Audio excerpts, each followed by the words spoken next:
டொரண்டோவில் கடத்தல் முயற்சி சம்பவத்தில் புதிய திருப்பம், சந்தேக நபர்களின் புகைப்படங்கள் வெளியீடு. டொரண்டோ போலீசார் நார்த் யார்க்கில் நடந்த கடத்தல் முயற்சி தொடர்பான சந்தேக நபர்களின் புதிய புகைப்படங்களை வெளியிட்டுள்ளனர். கடந்த சனிக்கிழமை மே 31 அன்று டான் மில்ஸ் ரோட் மற்றும் எக்லிங்டன் ஆவென்யூ ஈஸ்ட் பகுதியில் இரவு 11:40 மணியளவில் இந்த சம்பவம் இடம்பெற்றுள்ளது. ஆரம்பத்தில் 4 சந்தேக நபர்களை தேடி வந்த நிலையில் 3 ஆண் சந்தேக நபர்கள் மட்டுமே இதில் சம்பந்தப்பட்டிருந்ததாக போலீசார் உறுதிப்படுத்தினர். நடைபயிற்சிக்கு சென்ற ஒருவரை அணுகிய சந்தேக நபர்கள் துப்பாக்கி காட்டி காரில் ஏறும்படி மிரட்டியுள்ளனர்.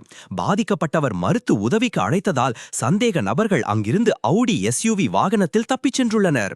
அனைத்து சந்தேக நபர்களும் ஸ்கீ மாஸ்க் மற்றும் பிளாக் க்ளோதிங் அணிந்திருந்தனர்.